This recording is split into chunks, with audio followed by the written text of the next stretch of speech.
Hey friends, I'm Jessica and I'm so excited we're hanging out. I've been thinking a lot about resilience lately, and just to make sure we're all on the same page, resilience is simply our ability to bounce back and grow stronger after we have struggled, failed, or faced hard stuff in our life. You see, each of us will experience some sort of setback in our life. Big or small, challenges are going to come to all of us. The kind of challenges that could knock us down and leave us wanting to give up.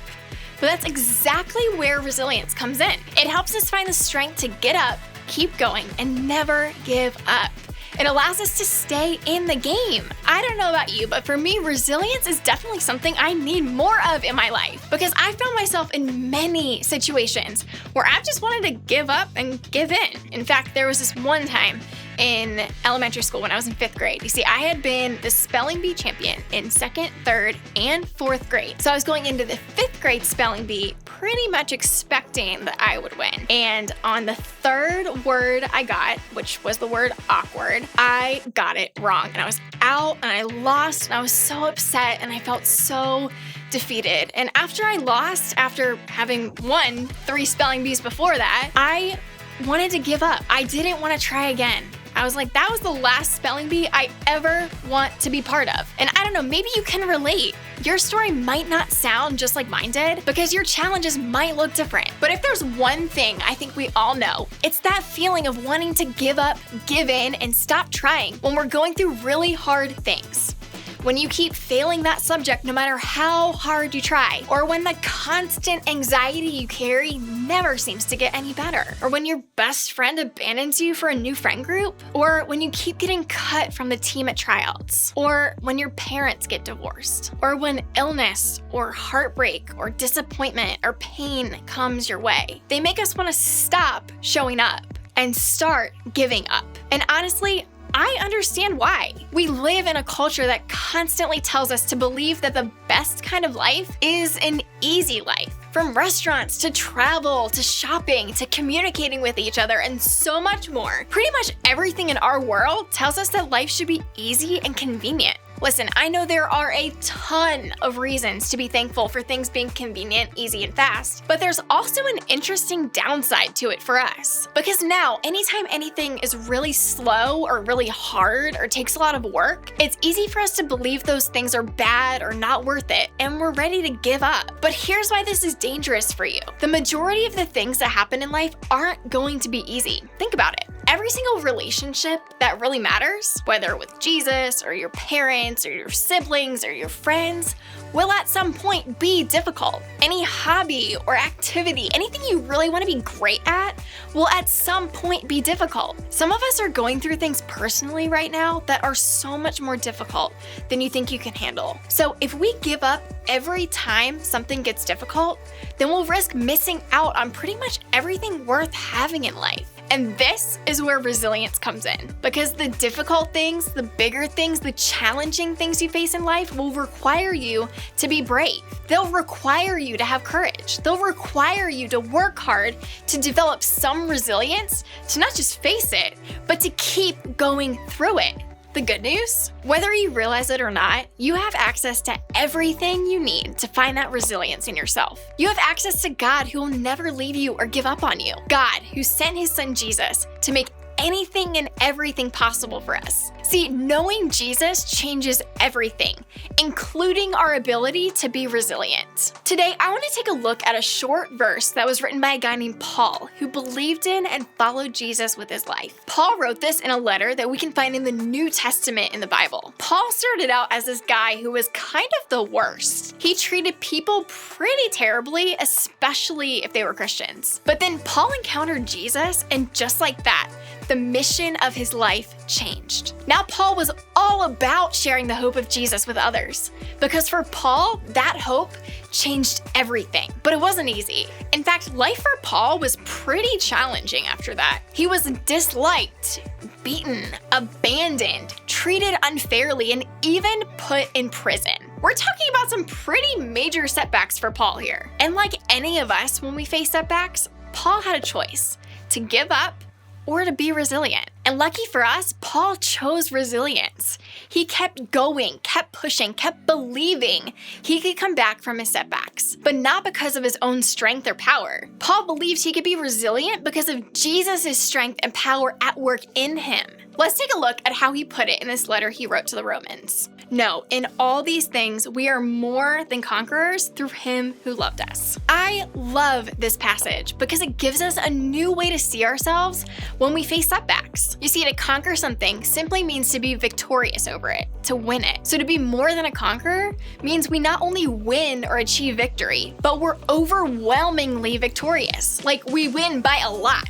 It's like winning a basketball game 142 to 6. We know that the other team put up a fight, but in the end, they were no match for the winning team. That win wasn't just a conquer, it was more than conquering. And with Jesus, that's exactly how we can approach each and every setback we face in this life, with the confidence that we can bounce back, with the confidence that we can conquer it. But if we're honest, I think a lot of us would say that when it comes to challenges, we don't see ourselves as conquerors at all. In fact, we're looking at ourselves in those moments through a totally different filter. You know when you take a picture or a selfie and then you put a filter over it? Sometimes that filter can literally change the whole picture, right? So I took a selfie and I'm gonna try to put some filters over it. Let's see. Ooh, I like that one. That's kind of bright. Oh, that changes the whole color of the picture totally. I like that. Ooh, that's so bright. These are so fun. I love these. Ooh, that one's kind of strange. I don't know which one of these I love more. I have no idea. Well, we all have filters on our lives too. We all have a way we see things, ourselves included. And this is a pretty big deal because ultimately, what we see determines who we'll be. So how you see yourself when difficult times happen has an impact on who you'll actually be in those moments. If we see ourselves as defeated, we're more likely to be defeated. If we see ourselves as weak, we're more likely to struggle to be strong. If we see ourselves as not good enough, we're more likely to believe we don't have what it takes. If we see ourselves as incapable, we're more likely to never even try. But here's the good news. Knowing Jesus changes everything. And that means it can change the filter we use to see ourselves in any moment, especially when setbacks happen. It gives us a new filter, a new way of viewing our situation and ourselves. If we see ourselves as conquerors, we're more likely to conquer. If we see ourselves as strong, we're more likely to be strong when setbacks happen. If we see ourselves as having what it takes, we're more likely to be confident in who we are. If we see ourselves as capable, we're more likely to take on the things that scare us. And if we see ourselves as resilient, we're more likely to approach challenges in life knowing that they don't have the power to break us. Now here's the thing.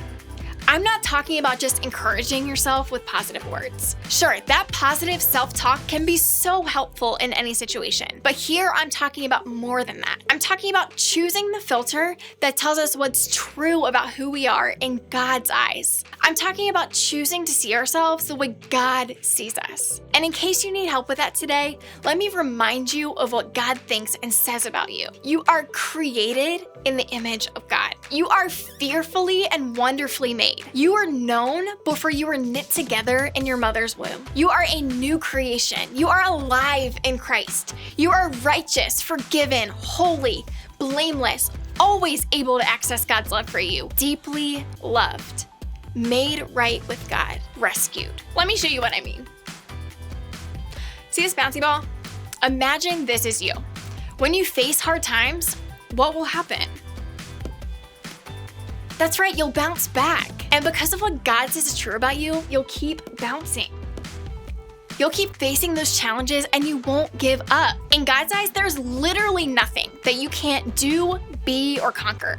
And if that doesn't encourage you to feel resilient when setbacks happen, I don't know what will. Now, for some of you, this may be all the encouragement you need to change your filter when you go through difficult things. This may be the truth you can hold on to when you find yourself standing in front of a setback. The fact that you are more than a conqueror, that you are all the things God says about you, is all you need to go out there and conquer. But for others of you, I know this is hard because the troubles, the challenges, the setbacks you're dealing with seem never ending. You're barely able to stay in the fight against what you're facing, let alone conquer it. If that's you, let me just say this. I'm so sorry for what you're going through. I'm sorry that life seems harder than it should be. Even though bouncing back from what's holding you back feels impossible, trust me when I tell you it's not. Because all that stuff God says is true about you, it stays true no matter what. All that stuff about being more than a conqueror, that's true because of Jesus, whose death took down everything that's standing in our way in life. To encourage you here, I want to look back at one more thing Paul said. For our light and momentary troubles are achieving for us an eternal glory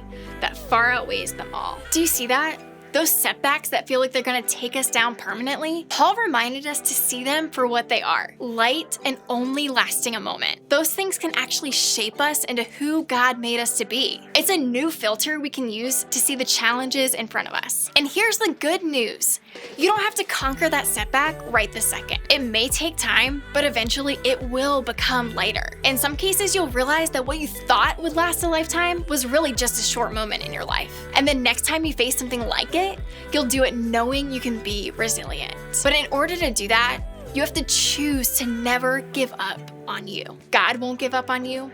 We won't give up on you. So you can't give up on you either. Remember, never give up on you. The more you get up, show up, and choose to not give up in the face of setbacks, the stronger and more resilient you'll become. And to help you consider how you can choose to never give up on you, let's go back to these questions that we want to ask ourselves to help us become more resilient. First, ask, what is happening? What are the setbacks you're facing right now? Think about the challenges that are causing you to want to give up, the difficulties in life that feel heavy right now, the things you feel like you just can't conquer. Sometimes simply naming those setbacks that we're standing in front of makes them lose a little bit of their power. So start by being honest and naming what you're facing right now. Next, ask, what is true no matter what? What filter can you change to see yourself or your setback in a different way? A way that reminds you of what is true first. Go back to that list we made that shows us what God says is true about us. Start there. Which of those things you need to remember is true when facing your troubles? And finally, ask, what can you do? This is where resilience requires us to do something. So when you experience troubles, what can you do to keep going? Maybe it's sharing with a friend you trust about how you're struggling. Maybe it's talking to a mentor or group leader, a parent, a counselor for more help or guidance. Maybe it's memorizing scripture that encourages you or praying consistently for strength to get through it. Maybe it's knowing your limits and practicing self-care, doing things like taking walks or journaling or listening to music or taking a nap. Whatever you can identify to help you take a step towards choosing to build resilience, give it a shot. Listen, I know setbacks feel heavy, and sometimes finding the strength to keep trying is just hard. But that's where groups at church come in. Groups are a great place to open up about what you're dealing with so that you can find the support you need to keep going. So will you consider sharing with your group today? Let them encourage you to never give up on you.